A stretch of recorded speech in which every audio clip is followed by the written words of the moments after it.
have the very difficult task today of talking about growing toxicity on the internet, fake news, disinformation, and then somehow in 15 minutes, Jimmy and I are going to try to make you feel better about all of this. And you'll tell us after the fact if we did a good job or not. But let's just sort of dive right in.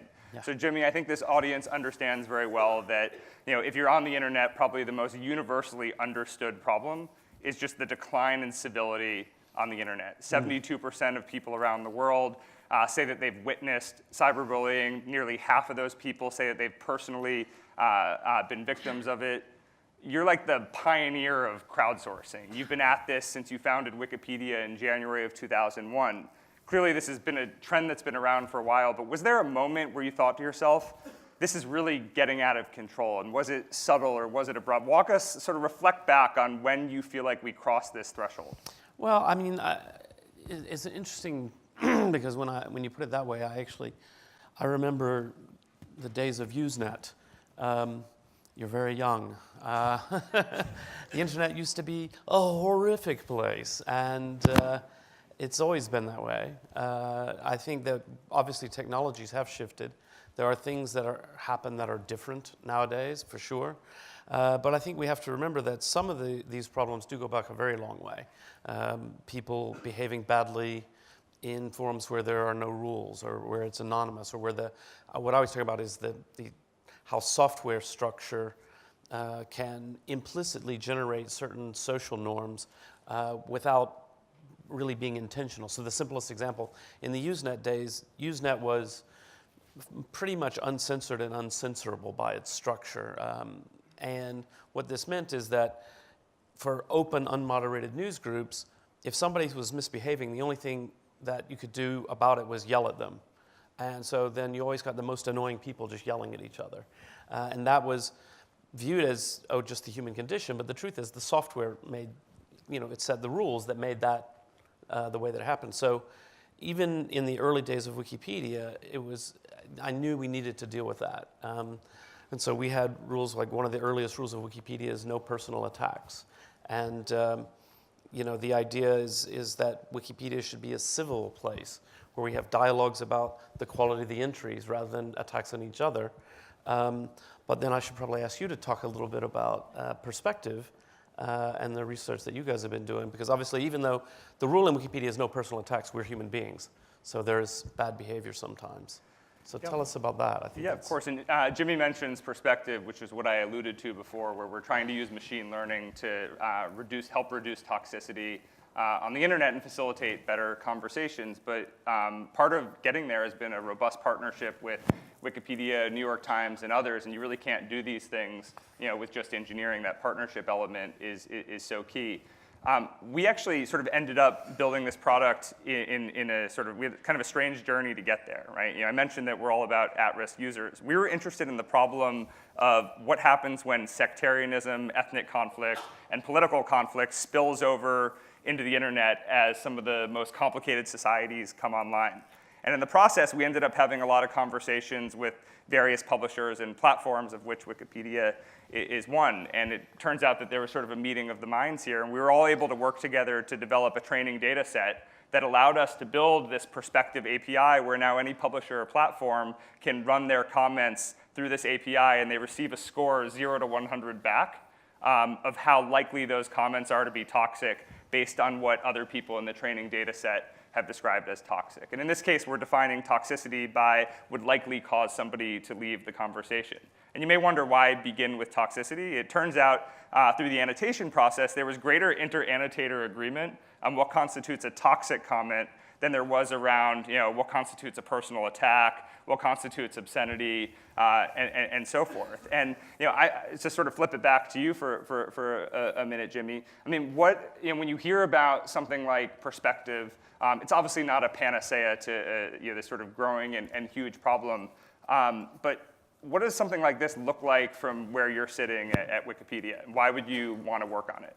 Yeah, I mean, I think what's really interesting in all this kind of stuff and the machine learning, and I know you guys are also looking at detecting bot networks and that kind of whole other category of misbehavior online, is, I think the way we would end up using it, it's not in production yet, is not to hard filter comments, but really to encourage the users to behave better. Because often my feeling is a lot of times when somebody is posting a toxic comment, they're not actually a bad person.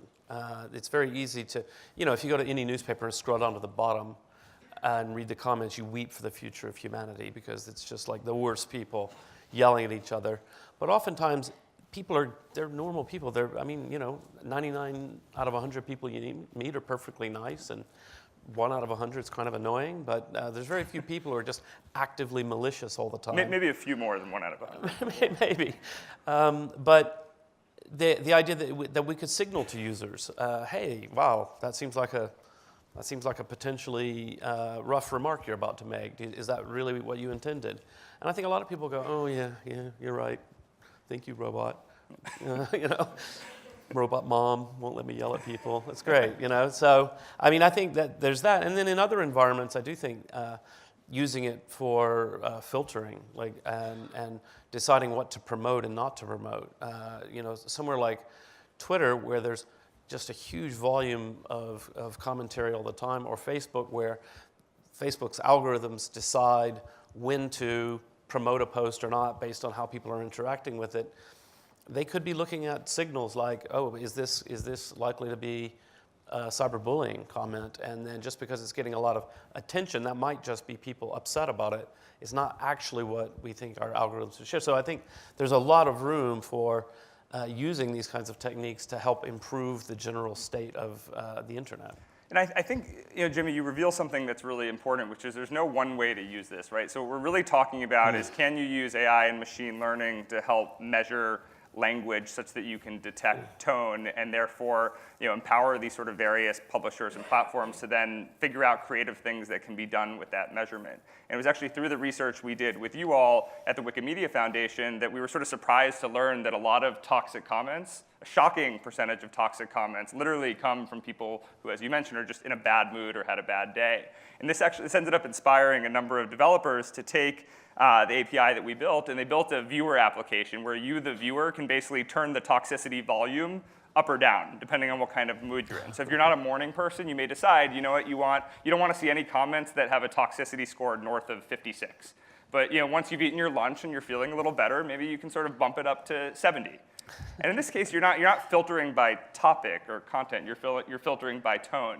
And for people that would suggest this is a form of censorship, it's actually quite the opposite, because it allows publishers to eventually turn comments back on, and it forces the obnoxious person to find some civil way to get their point across. Mm-hmm. And I think this is really key. But I think what's complicating all of this, right? So we're sort of talking about the meanness problem, right? We're talking about whether it's a concerted effort to be obnoxious or somebody just having a bad day.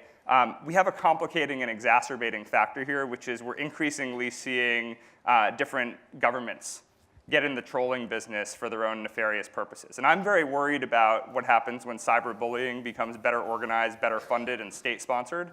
You're very worried about what happens when states use the sort of muscle of the government to push out fake news. You've just launched Wiki Tribune as a way to address this. Talk to us a little bit about what this is and what you hope it can do to make a dent in what is increasingly becoming cyberbullying plus fake news plus state-sponsored disinformation campaign equals a declining health of the internet. Yeah, so the concept of Wiki Tribune is to bring together a wiki-style community of editors and professional journalists working side by side as equals to produce something new in the news world. We're also launching with no advertising, and I call it subscriptions without a paywall, but just asking people to contribute monthly support to the site.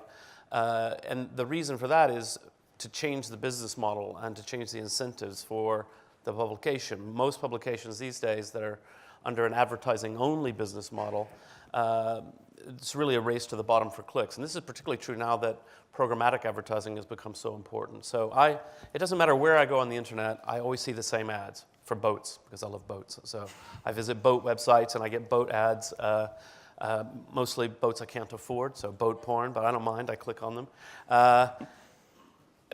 And so the people who are buying those ads are no longer thinking, oh, I really want to reach a certain, affluent customer. I want to advertise in this publication or that publication. They're able to target me directly, which means that for all publishers, your brand doesn't matter. Nothing matters like for pure clicks, which is why we see so much. Well, it's part of what's driving the fake news phenomenon. It's part of what's driving low-quality news, just clickbait headlines and all of that. And I think that's something that fundamentally needs to change. The other thing is, when we look at things like fake news, the way it has spread more than anything else is through closed networks of not sophisticated news consumers. And I don't think we need to be condescending about it. Not everybody is a news junkie.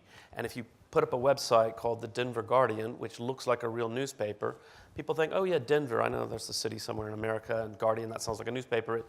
It seems plausible enough.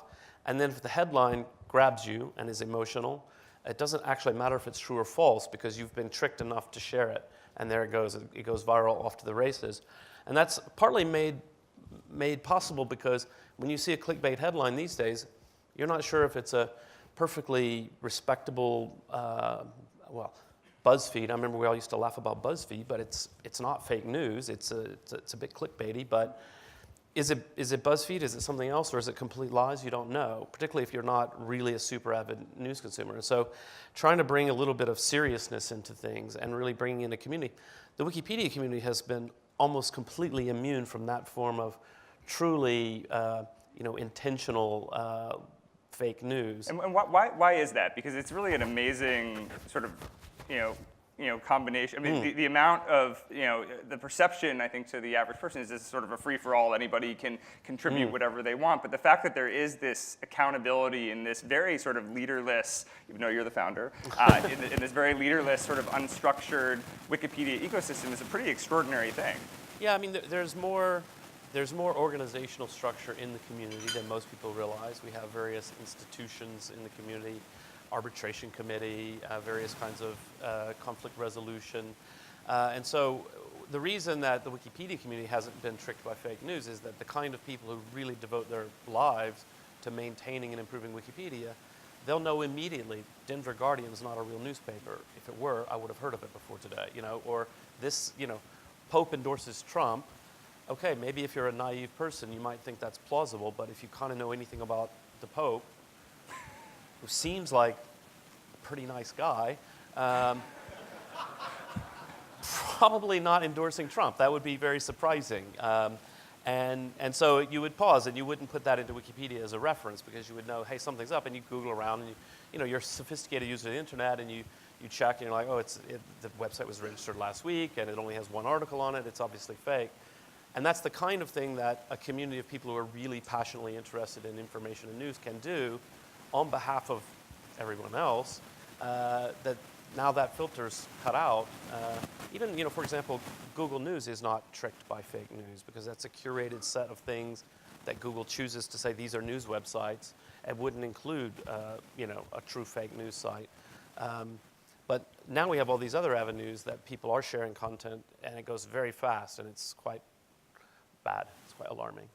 Well, speaking of fast, we're coming to the end of our time, and it really did fly by, and we could talk all day. Just a few sort of wrap-up points. There's really an urgency to all of this for a couple of reasons. I have two little girls. I have a 3-year-old and a 1-year-old, and I'm really worried that they're going to grow up. I'm really worried that they're going to grow up just getting so used to a toxic environment online that it fundamentally changes norms, and kids grow up and become socialized just sort of with a changed view of what human interaction looks like. Again, I'm also worried that societies will be disrupted in ways that they've never been before. But here's why I'm optimistic. I'm optimistic because there is a coalition of partners forming, from publishers and platforms to tech companies and nonprofits and average citizens. And that coalition is very real and it's very comprehensive. And we possess the benefit of the expertise. But the other reason I'm optimistic is there's an interesting asymmetry when it comes to attacks online, which is the more the trolls attack, the more data we have. The more data we have out on the public domain, the more opportunity there is for everybody to make use of that data, and the better the training data sets get. So in the short term, it seems really hazardous, and of course it is, but in the long term, what is coming from all of this is an unprecedented opportunity to apply things like machine learning to ensure that the conversations of the future are even better than the ones from the past. Thank you very much, Jimmy. Thank you. Thank you.